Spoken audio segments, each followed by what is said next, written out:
Hello friends, good morning. എല്ലാവർക്കും പുതിയൊരു വീഡിയോയിലേക്ക് സ്വാഗതം. ഇത് 2 ദിവസത്തെ വീഡിയോ ആണ്. ഇവിടെ ഉണ്ണിയേട്ടൻ്റെ അച്ഛൻ്റെ ശ്രാദ്ധമായിരുന്നു. അപ്പോൾ ഒരിക്കൽ ദിവസത്തെയും ശ്രാദ്ധ ദിവസത്തെയും വീഡിയോ ആണ്. ഒരിക്കൽ ദിവസം കുളിച്ചാണ് അടുക്കളയിൽ കയറി ഫുഡൊക്കെ ഉണ്ടാക്കുന്നത്. രാവിലെ തന്നെ പാല് തിളപ്പിക്കുകയാണ്. ഉണ്ണിയേട്ടൻ്റെ അനിയത്തിയൊക്കെ ഉച്ചയാകുമ്പോഴേക്കും വരും. അപ്പോഴേക്കും ചോറും കറിയെല്ലാം റെഡിയാക്കണം. ഇന്ന് മോര് കൊണ്ടുള്ള കറികളൊക്കെയാണ് അധികം വയ്ക്കുക. രാവിലെ പൂരിയും ഉള്ളിക്കറിയും ഉണ്ടാക്കാമെന്ന് വിചാരിച്ചു. കുറച്ച് പണിക്കാരുമുണ്ട് കൊപ്ര വെയിലത്തിടാൻ വേണ്ടിയിട്ട്. ഞാൻ സാധാരണ പച്ചവെള്ളത്തിലാണ് കുഴയ്ക്കുന്നത്. നിങ്ങളൊക്കെ എങ്ങനെയാണ് ചെയ്യുന്നത്? കമൻറ്റ് ചെയ്യണേ. മാവൊക്കെ കുഴച്ച് മാറ്റി വെച്ചതിന് ശേഷം ഇനി നമുക്ക് കറി റെഡിയാക്കാം. ഓരോരുത്തരായി എഴുന്നേറ്റ് വരുന്നതേ ഉള്ളൂ. അപ്പോൾ ചായ വയ്ക്കുന്ന തിരക്കും കൂടെ.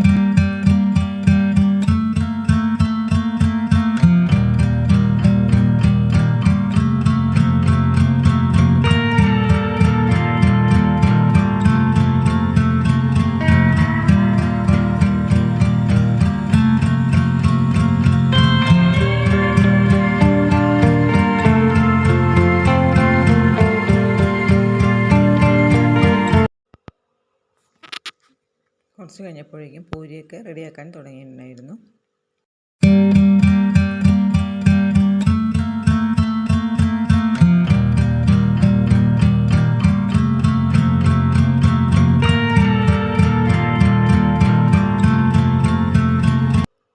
ബ്രേക്ക്ഫാസ്റ്റ് കഴിഞ്ഞതിന് ശേഷം നമ്മൾ കറിപ്പണികളിലേക്ക് കടന്നു വന്നു. തേങ്ങ ചിരവി വെച്ചിട്ടുണ്ടായിരുന്നു ആദ്യം തന്നെ. പിന്നെ ചേനയും കുമ്പളങ്ങയും കൊണ്ട് മോര് കറി വെക്കാമെന്നാണ് വിചാരിച്ചത്. കാബേജ് തോരനും ഇഞ്ചിത്തൈരും വെള്ളരിക്ക പച്ചടിയുമാണ് ഉണ്ടാക്കിയത്.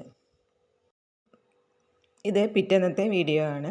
ഒരിക്കലും എടുത്തവരില്ല രാവിലത്തിന് തിരുവില്ലാമലയ്ക്ക് ബലിയിടാനായി പോയിട്ടുണ്ടായിരുന്നു. നമ്മൾ രാവിലെ പുട്ടും കടലയുമാണ് ഉണ്ടാക്കിയിട്ടുണ്ടായിരുന്നത്.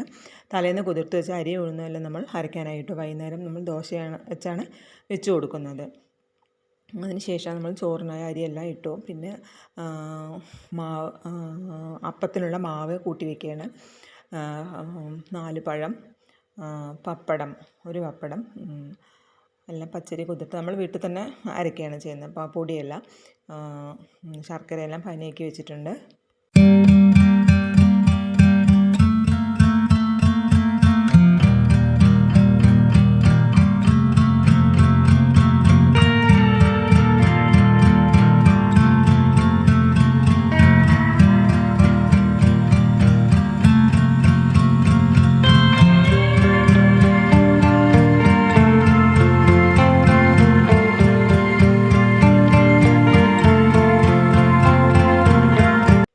ബ്രേക്ക്ഫാസ്റ്റ് കഴിച്ചതിന് ശേഷം നമ്മൾ പിന്നെ ഉച്ചയ്ക്കുള്ള ചോറും കറിയും ഉണ്ടാക്കാനുള്ള തിരക്കിലായിരുന്നു. ഹെൽപ്പ് ചെയ്യാൻ ഒരു ചേച്ചി വന്നിട്ടുണ്ടായിരുന്നു. 3 മണിക്ക് ശേഷമാണ് അപ്പം ഉണ്ടാക്കാൻ തുടങ്ങിയത്. അപ്പോഴേക്കും നമ്മുടെ അടുത്ത വീട്ടിലെ ചേട്ടൻ വന്ന് കോഴീനെയെല്ലാം ശരിയാക്കുന്നുണ്ടായിരുന്നു. നാടൻ കോഴിയാണ് നമ്മൾ വെച്ച് കൊടുക്കുന്നത്. 4 മണിക്ക് ശേഷം ദോശ ഉണ്ടാക്കാനായി തുടങ്ങി. ഗ്യാസ് സ്റ്റൗവിലും അടുപ്പിലും ആയിട്ടാണ് ഉണ്ടാക്കിയത്. ഒരുപാട് പേരെയൊന്നും വിളിച്ചിട്ടില്ല. എന്നാലും നമ്മൾ പൊറോട്ടയും ദോശയുമാണ് ഉണ്ടാക്കിയത്. 8 മണിയോടെ ചടങ്ങെല്ലാം കഴിഞ്ഞു.